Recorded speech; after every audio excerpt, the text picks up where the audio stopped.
Hello, this is Spotlight Ukraine, trends, politics and high-quality analytics. News from the front lines. Will we finally get fighter jets from the West? And does Kremlin really want to make a coup d'etat in Moldova? This and more today in Spotlight Ukraine.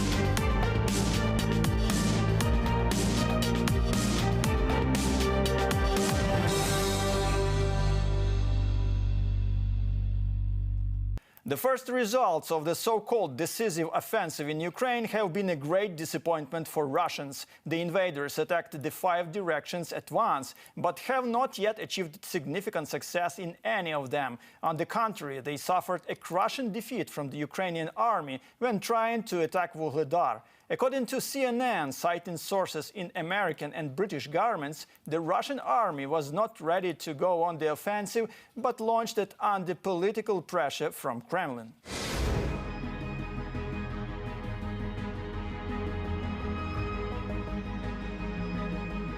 In this video, a column of Russian tanks is seen attacking Vuhledar Donetsk region. The exact date of filming is unknown, but the outcome is clear. The attack ended in a complete fiasco for the occupiers.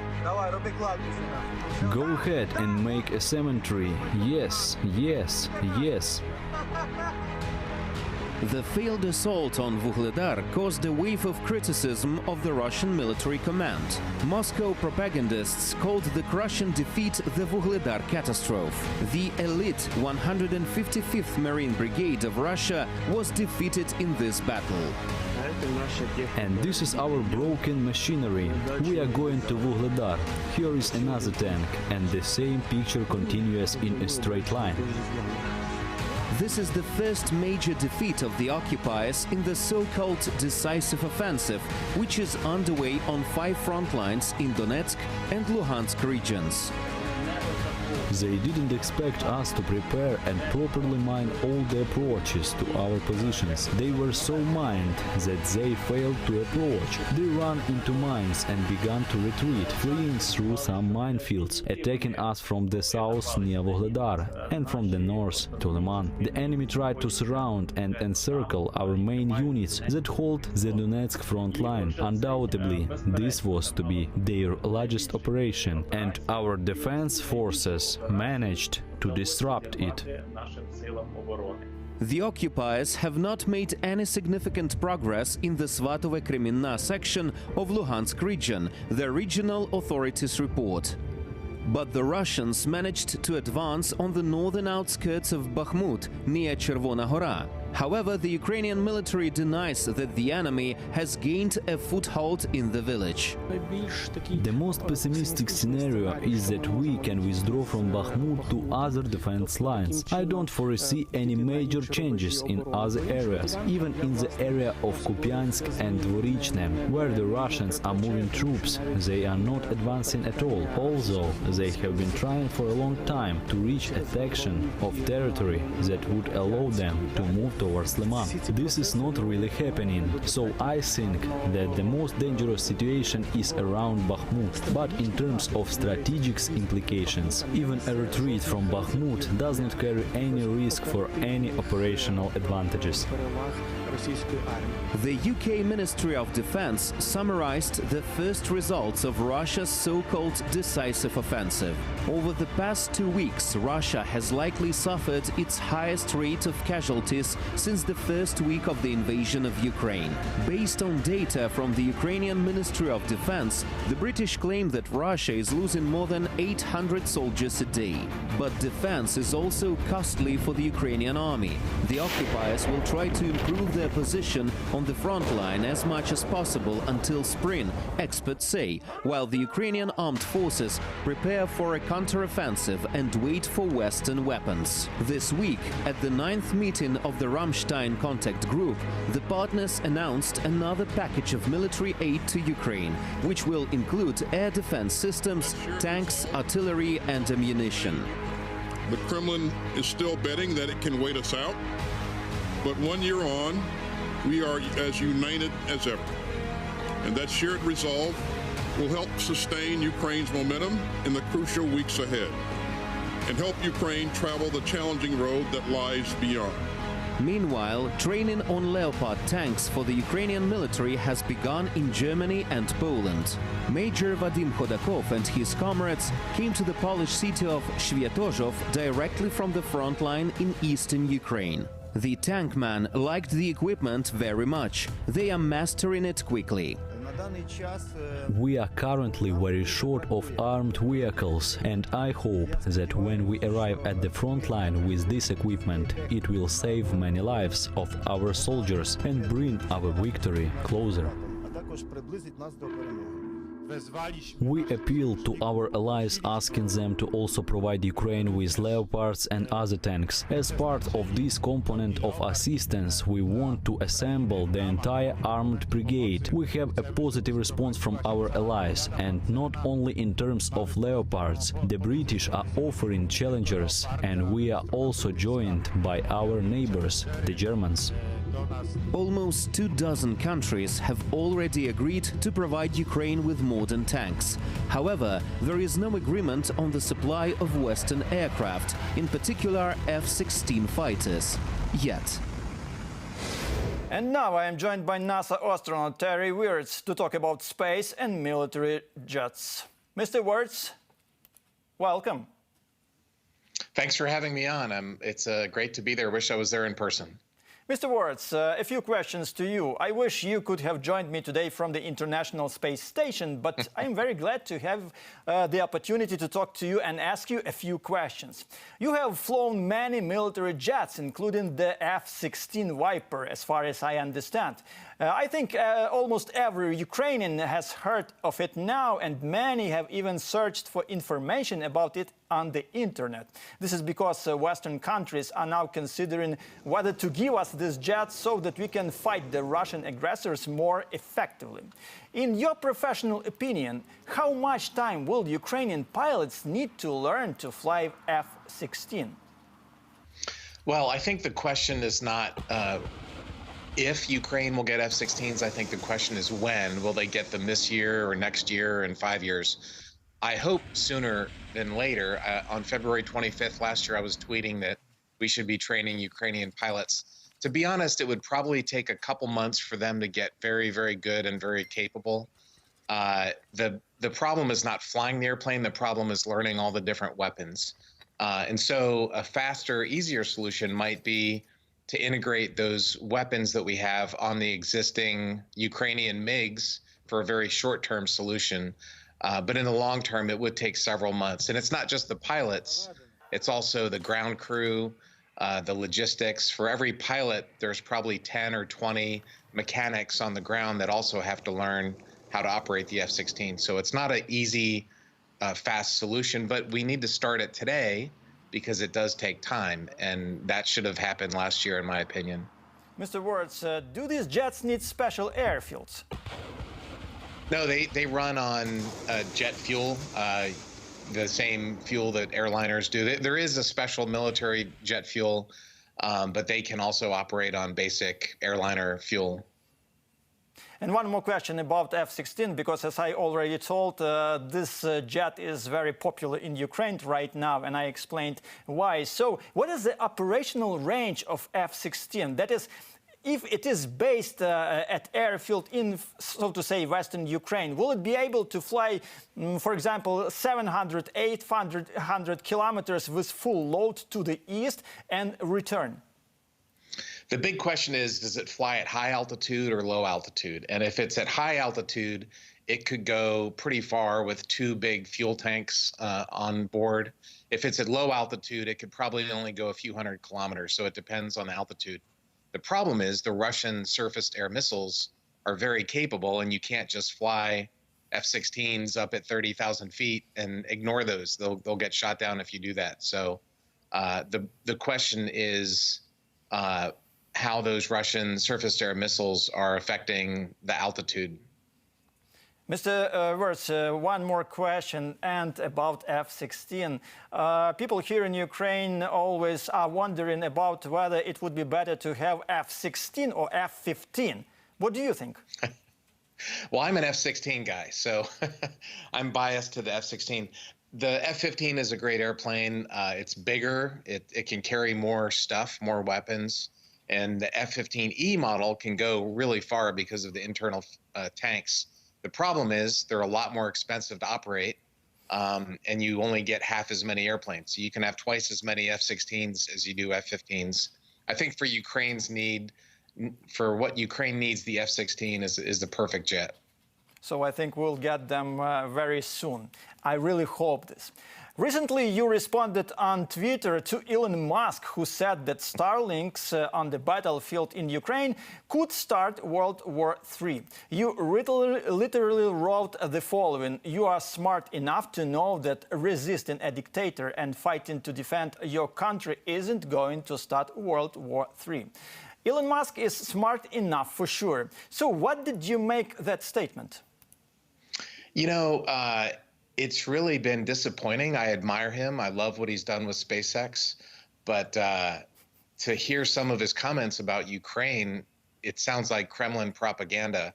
And it's been very disappointing, to say the least. You know, what he's done with Starlink has really, really, really helped Ukraine, and I appreciate that. And that needs to continue. But some people are just blinded, I guess, or they have their head in their sand of what's happening. Russia is, what Vladimir Putin's doing is evil in Ukraine. It's trying to take over a free democracy because of his own ego and evil desires. And so we just need to have our eyes wide open. And there's a lot of people out there that say stupid things, but when Elon Musk says it, he's the world's richest man. He's admired around the world. I think it's pretty dangerous for him to be saying the kinds of things that he said occasionally. So I hope he kind of comes to his senses and gets back to doing the right thing. I totally agree with you. And you recently also wrote about the ongoing battle for space and that China is very active in this space. What about Russia? Well, Russia is very active in space. They're launching American astronauts to the International Space Station, which is something that should stop, I believe. Russia is very active in space. Right before the invasion last year, they did a military anti-satellite demonstration where they blew up a satellite, and it created a huge cloud of hundreds of pieces of debris that to this day still threatens the International Space Station. So they're a very active country in space, and with somebody like Vladimir Putin in charge, you don't know exactly what they're going to be doing. So I hope that changes. I don't know when that's going to change, but I hope it changes in the long term. And I really hope this changes too. And my last question to you will be as follows. What does a person like you feel when you look at the Earth from the window at an altitude of 400 kilometers, when you did it for the first time? I've written several books about this. I do speaking about this all the time. It's an amazing thing. It is such a beautiful planet. I helped make an IMAX movie called A Beautiful Planet, and it really is. When I first saw Earth during daylight, my first impression, I have some photos in my studio, you can't see them, was I've never seen that shade of blue before. I saw the blue atmosphere, and I had a hard time getting back to work. I was a space shuttle pilot, so I had work to do, but I just wanted to look out the window and see this beautiful planet. So Earth is really spectacular. It's a wonderful planet. And when you see it, you wonder why there are evil people like Vladimir Putin doing these terrible things that they're doing. But the reality is they're there. And, we need to, the West and the freedom-loving people need to stick together and fight that evil. Mr. Virts, thank you very much for joining me today, and thank you very much for your answers to my questions. This was Terry Virts, NASA astronaut, and we talked about space and jets. Thank you very much. Russia is preparing coup d'etat in Moldova. This was stated by the president of the country, Maia Sandu. And the day before, Volodymyr Zelensky made this information public. At the EU summit in Brussels, the president of Ukraine said that Ukrainian intelligence had received a Russian document with a detailed plan to seize power in Moldova. This plan, he said, was handed over to Chisinau, and they later said that the data had been confirmed. Tensions between Chisinau and Moscow have been ongoing for 3 years, since pro-Russian President Igor Dodon lost the election to his pro-European opponent Maia Sandu. The Kremlin did not accept Moldova's new political course, and the country immediately began having problems with Russian gas. And recently, President Sandu made a statement that Russia was allegedly preparing a military coup in Moldova. This information, obtained by Ukrainian intelligence, was passed on to his Moldovan counterpart by President Zelensky. The plan for the next period involves actions involving saboteurs with military training, dressed in civilian clothes, who would undertake violent actions, attack government buildings and take hostages. By organizing violent actions disguised as protests of the so-called opposition, a change of power in Chisinau is pursued. Documents received from our Ukrainian partners demonstrate a good knowledge of the locations and logistical aspects for organizing these subversive activities. The plan also provides for the use of persons from abroad for violent actions.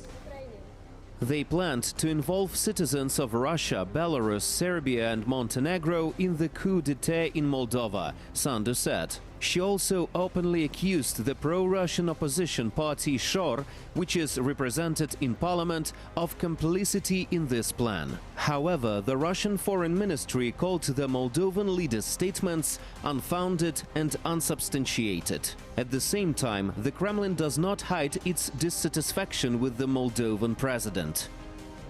They managed to put in charge of the state using some specific methods that are far from free and democratic. A president who is yearning to join NATO, who has Romanian citizenship and who is ready to merge with Romania and is ready to do almost anything. I will not go into detail, but Moldova is one of the countries that the West wants to be yet another anti-Russia. Moldovan intelligence does not rule out that Russia also has plans to invade their territory, which will depend on developments in Ukraine. Against the backdrop of such statements, Maia Sandu reshuffled the government, appointing her security advisor and secretary of the Security Council, Dorin Rishon, as the new prime minister. The Moldovan president announced that the security dimension would be one of the main priorities for the new government. Meanwhile, the parliament voted for a number of innovations to the criminal code for separatism. Anatol Șalaru, ex-Minister of Defense of Moldova, is joining me right now to talk exactly about what is happening in his country. Mr. Șalaru, greetings and thanks for joining me. Thank you very much for the invitation. Good evening. How seriously does Moldova take the information that Russia may be preparing a coup d'etat?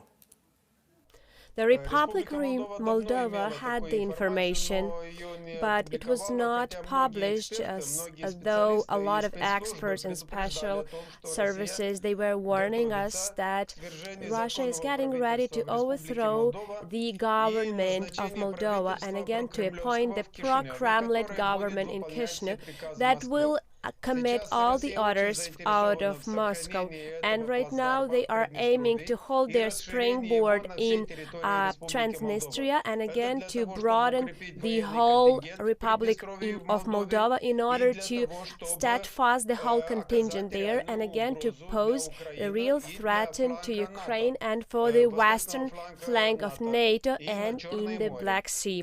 Therefore, Russia has never denied these plans starting from 2014 2014, when it announced the creation of New Russia, when they wanted to occupy the whole south of Ukraine, and there were referendums in Transnistria as well, aimed to annex those territory to Nova Russia.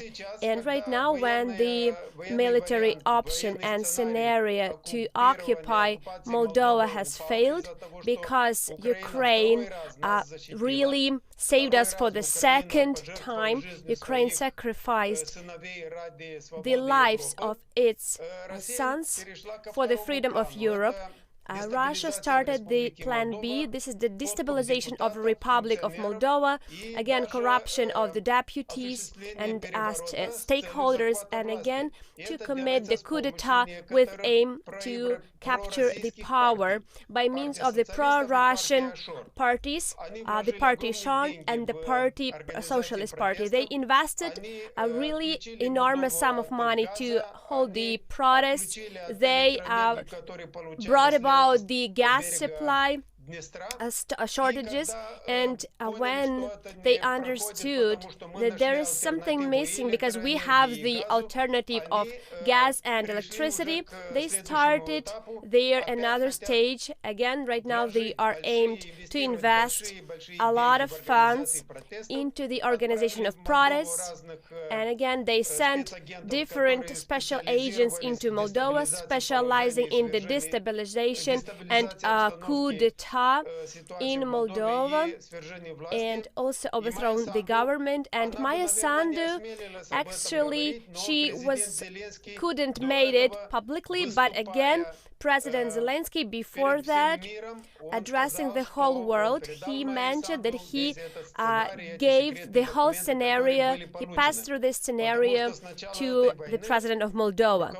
And because the governance of Moldova didn't take any steps Mr. Șalaru, into my next Russia. question to you will be about what Moldova can do to fight back. Are the country's army and law enforcement agencies ready for this? There are two countries in Europe who can oppose Russia. This is Ukraine, which has proved that, and also the UK, which has been preparing for that, which has been collecting armed forces, which has pretty good, well-trained soldiers. Republic of Moldova has been preparing not for the war with Russia, but for the invasion on the right bank by means of the contingents of Transnistria. And also there are a lot of peacekeepers from Russia, and also certain grouping of the Transnistria Republic. And before that, Moldova said that the main threat of theirs is the corruption, but right now we see that's the danger from the Russia side. A lot of politicians didn't want to see this threat and this danger and to acknowledge that, but right now we understand the whole scope of the danger that is imposed by Russia, and right now the Republic of Moldova is getting ready to react in case of this scenario.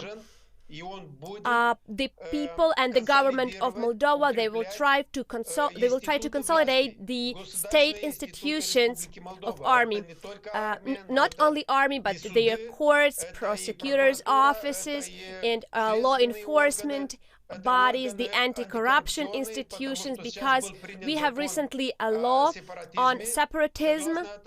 And according to this law, the separatists from Transnistria, and they will be arrested and they will be imprisoned, as it is in every democratic state when it comes to separatism. And also sometimes it happens that there are a lot of idiots in Europe who actually have certain power, like OSCE, maybe Ministry of the Foreign Affairs of Macedonia, and they were opposing this law on separatism. They also said that it is not necessary to accept this law. Of course, we understand this pro-Russian position. Unfortunately, yes. Mr. Șalaru, and my last question to you for today, I would say that this question bothers a lot of Ukrainians. Why doesn't Moldova shoot down Russian rockets in its airspace? Moldova cannot shoot down the Russian rockets. Moldova doesn't have the capabilities and hasn't had them for a while. We are dealing with modern missiles, and of course we lack the air defense system. In that, we had only out-of-date air defense, and of course we understood that they cannot prove to be successful in terms of contraception Russian missiles. Maya Sandu turned to all the countries for the help, again, to help with equipment, with the air defense systems, but my vision is that Maya Sandu had to ask the whole world again to arm Ukraine, because we understand that these missiles, they do not come out of space. They go straight from Russia, they are flying over our sky, and they are aimed at Ukraine. Therefore, it's important for Ukraine to have enough number of air defense systems, and if Ukraine has them, no Russian soldier will step on the Moldovan territory. Everything right now depends on Ukraine. I'm not afraid of saying that. I'm telling about this from day one of the full-scale invasion, because I was among those who were sure in the victory of Ukraine. Ukraine is protecting the whole civilized world, and all those idiots who were receiving money from Putin and all their European corruptionists, right now they understand that their ambitions will not be fulfilled. Mr. Șalaru, we will defend all the civilized world and Moldova also. Thank you very much for joining me today and for answers to my question. This was Anatol Șalaru, ex-Minister of Defense of Moldova. And now I am joined by Pavlo Klimkin, Minister of Foreign Affairs of Ukraine in 2014-2019. Mr. Klimkin, greetings and thanks for joining us. Good evening to everybody, friends, and thanks for standing with Ukraine. So, Mr. Klimkin, we'll talk about Moldova. Why is it beneficial for Russia to stir up the situation in Moldova right now? And will the Kremlin wage a two-front war if this happens? Yes, definitely. To create trouble in Moldova would be the Kremlin's dream. For them, Moldova is also part of their reality, of the sphere of dominating influence. They want to get Moldova back. And if we compare us, Ukraine and Ukrainians, with Moldova and Moldovans, the Russian influence there is many times higher. It's about pro-Russian parties, it's about thousands of Russian agents, it's about criminal networks, it's of course about Transnistria. So to wage a war here in Ukraine is number one topic for the Kremlin. But to create trouble in Moldova, as they believe, would help them to create a pressure on us from a different direction, and at the same time create pressure on the West and on the European Union. So it's a typical geopolitical mentality in Moscow. Did I understand you correctly? So Moscow is waging war here in Ukraine, but it will not be able to wage a high-scale war in Moldova. It will be just propaganda, yeah? No, not at all. It's gonna be about staging a coup. It's gonna be destabilizing the situation. It's gonna be about targeting the pro-European president and pro-European government in Moldova. It's gonna be about playing up energy security and denying gas supplies. It's gonna be about plain different minorities, for example, Gagauz in Moldova, or for example, Bulgarians. And Bulgarians in Moldova, as I know, are quite significantly pro-Russians. I remember myself going through Moldova with the former Minister of Foreign Affairs of Moldova, Natalia German, and meeting people. And even in 2015 or 2016, I got how different Moldova actually had been, how far more pro-Russian Moldova has been. And now, for me, it's a game changer. It's the point of truth. Not only for us, but also for Moldova, because we are now candidates for the EU membership, and I'm sure we will have us as a part of the European Union and as a real driver, but also Moldova. And actually, Moldova should be grateful. And I say it as a friend to us, because we've been waging also this war for the Moldovans and for their European future. So we have to be successful together. It's really my point. Mm-hmm. But we are not talking about military activity. I mean Russian military activity on the territory of Moldova. You never know, because the Russians are unfortunately good to create any sort of trouble. And it could be also a sort of subversive activity from the Transnistria. So we never know.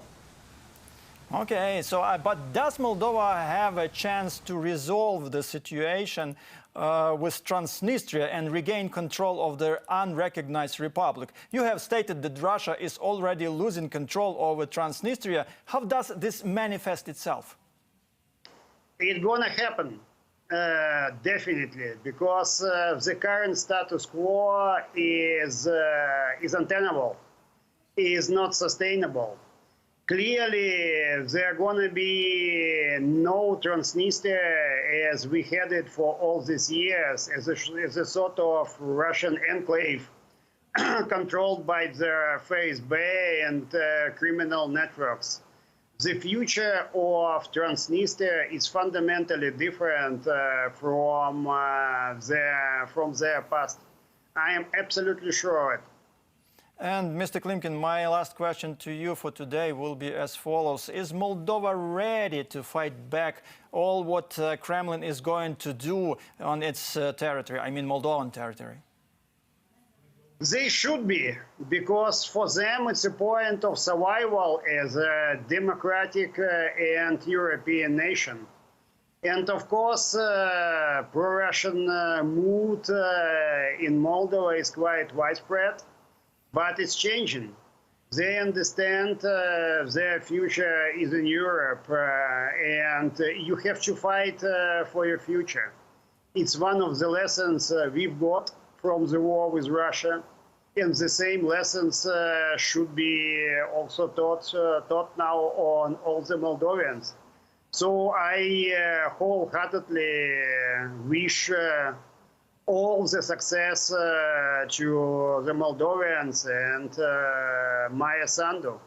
They have to be a real winner of this existential fight with Russia.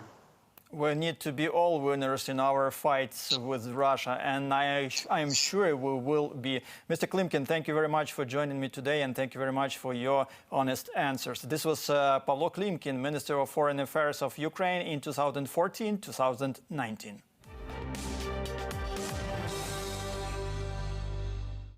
Russian propagandists claim that the sowing campaign in Ukraine is at risk of failure and accuse the Ukrainian army of using the prohibited chemical weapons. What are their arguments and why do those statements have no ground? See next in our weekly Russian propaganda review. Armed forces of Ukraine use prohibited chemical weapons. Russian media, citing the statements of so-called officials of the self-proclaimed Donetsk People's Republic, spread information that the Ukrainian army allegedly used chemical weapons on the Soledar and Bakhmut fronts. There were reports from unit commanders about the use of chemical weapons by the Ukrainian side on different sectors of the front near the Soledar and Artyomovsk, Bakhmut areas. Some soldiers experienced nausea, vomiting and severe dizziness. Advisor to the so-called temporary acting chairman of the DPR, Yan Gagin, said. Before this statement, Russian telegram channels shared a fragment of a video showing a Russian soldier drowning while frantically trying to get out of a water channel when a drone above drops a grenade. In the terrible footage, soldiers of the Russian armed forces are trying to hide from the Ukrainian UAV in the water, but it's all in vain. After the ammunition is dropped, convulsions begin, after which they drown, the publication state. However, the accusations of the alleged use of the chemical weapons by the armed forces of Ukraine are completely groundless. Moreover, there are no weapons prohibited by humanitarian law in any of the videos distributed as evidence by the Russian media. In the video, you can see the use of an F-1 grenade and a VOK-25 grenade. In fact, Ukraine ratified the International Convention on the Prohibition of Chemical Weapons in 1998. Sowing campaign in Ukraine is at risk of failure, as all the grain was taken out from country. The pro-Kremlin media has declared a threat of disruption to Ukraine's 2023 sowing campaign as part of supporting the broader narrative of hunger and cold in Ukraine. Russian media report that the grain agreement under which grain from Ukrainian ports was allegedly actively exported to Western countries turned into a disaster for Ukraine itself. As a result of the grain corridor, almost all grain, about 20 million tons, including seed, was exported from the country. Ukrainian farmers have nothing to sow their fields, Russian media state. Another statement by Russian media about the disruption of sowing campaign in Ukraine is nothing more than another round of informational aggression against Ukraine, according to Denis Marchuk, deputy chairman of Ukrainian Agrarian Council Public Union. In the interview with the StopFake, Ukrainian expert noted that the information about the disruption of the sowing is not true. In 2021, we harvested a record crop of oil and grain crops, approximately 108 million tons. For comparison, in the wartime period, despite these conditions, we managed to collect about 67 million tons of these crops. Ukraine needs about 18 million tons to meet its annual needs. That is, even in the conditions of war, we have the potential not only to provide for ourselves, but also to export twice as much to foreign markets. While sympathizing with Turkish people, Zelensky expressed hope that the aid supplies to Ukraine will not stop. Users on social media are spreading information that Volodymyr Zelensky, president of Ukraine, allegedly wrote a post on Twitter with condolences to the Turkish people due to the devastating earthquake, in which he allegedly did not forget to remind about his hope that the aid to Ukraine will continue. Each such publication has a screenshot of an alleged tweet. However, all of them are photoshopped, the StopFake project confirms. This post was created by a photo editor. President Zelensky did not express sympathy for Turkey in such a way, which is evidenced by all his addresses regarding the devastating earthquake. Moreover, the address was first published in Turkish in the official account of the Ukrainian president and then in Ukrainian. In fact, Volodymyr Zelensky expressed his sincere condolences to the president of Turkey, the people and the families of those killed in the earthquake, and wished a speedy recovery to all the victims. And now I am joined by Yevhen Fedchenko, the editor-in-chief of StopFake, to talk about recent trends in Russian propaganda. Mr. Fedchenko, greetings and thanks for joining me. Yeah, thanks for inviting me. So, Mr. Fedchenko, there are numerous reports, for example, from The Guardian and Harvard Law University about the use of prohibited weapons by Russian soldiers. What is the purpose of the Kremlin to accuse Ukraine of what Russia actually does? Is this a try to distract the audience's attention, or it has another purpose? Yeah, I think the answer is that they really want to discredit Ukraine and Ukrainian armed forces. On one hand, and on the other hand, they just mirroring their own practices, because actually Russian armed forces were accused many times using those types of weapons which are prohibited by international law. And by accusing Ukraine, they just, as I said, just mirroring what usually is accusations against Russia itself. They want to use any opportunity to discredit Ukrainian armed forces, and also they've been very actively using before the full-scale invasion the concept of Ukraine using either chemical weapon or biological weapon, or even preparing its nuclear weapon as a precondition to start a full-scale invasion of Ukraine. So they just want to use this weapon of mass destruction as a way to disseminate the discourse of fear, to make sure that people globally would perceive Ukraine as a threat, which is what they want to achieve by those tactics. But are Russians successful with doing that? It depends on what regions actually we are talking about. So if we talk about the global north countries, they so far not succeeded much because of very big campaign. Fact-checkers were conducted during years to explain and debunk all those fakes.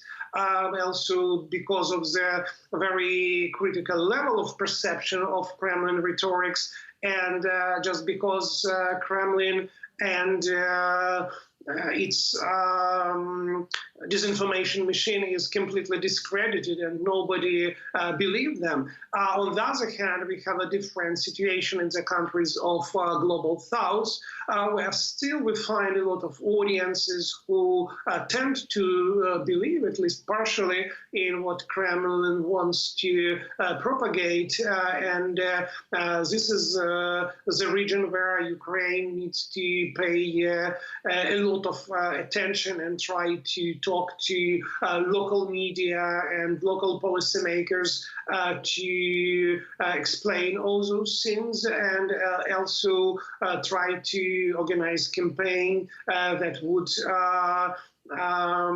prove Ukraine's point of view and also debunk Kremlin disinformation in the region. Let's talk a little bit about sowing campaign. What does Russia want to achieve while spreading the news about the allegedly failed sowing campaign in Ukraine?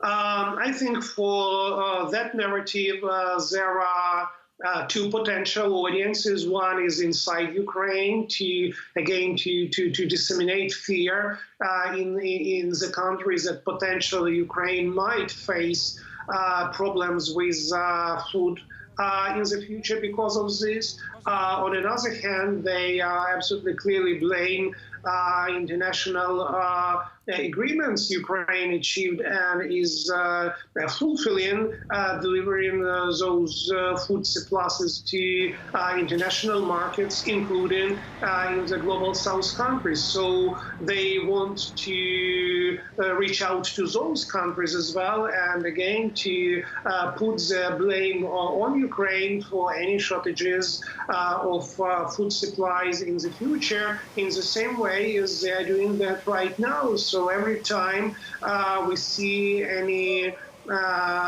news about food shortages in the global south countries. Russia tries to blame Ukraine, not Russia's aggression against Ukraine, for the shortages of food.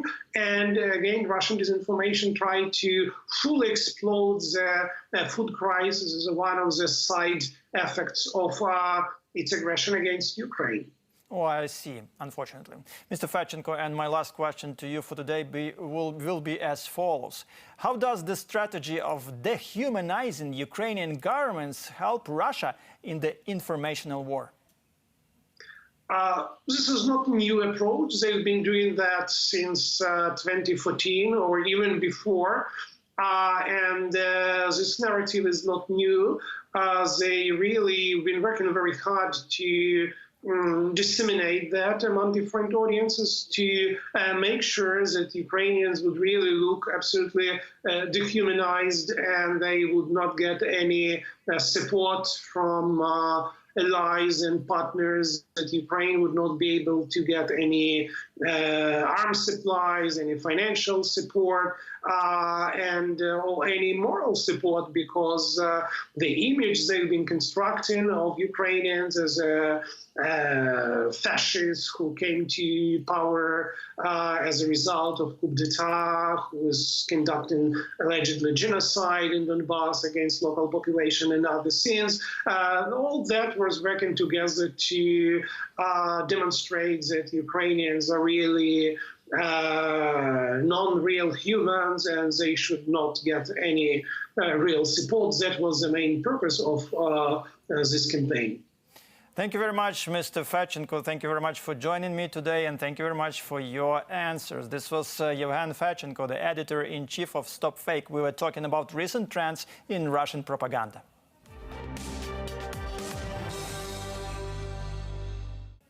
The Metropolitan Museum of Art in New York recognized Ilya Repin and Repin and Aivazovskyi as Ukrainian, not Russian artists. The caption to the portrait of the writer Vsevolod Garshin now states that it is the work of the Ukrainian Ilya Repin. Likewise, in the work Ship by Moonlight by marine artist Repin and Aivazovskyi, the artist is listed as Ukrainian. Previously, the Metropolitan Museum of Art also changed the nationality of Mariupol native artist Arhip Kuinji from Russian to Ukrainian in its descriptions. This was Spotlight Ukraine. This is all for today. We talked about trends, world politics, and see you next week. But don't forget to like, share, and subscribe. See you.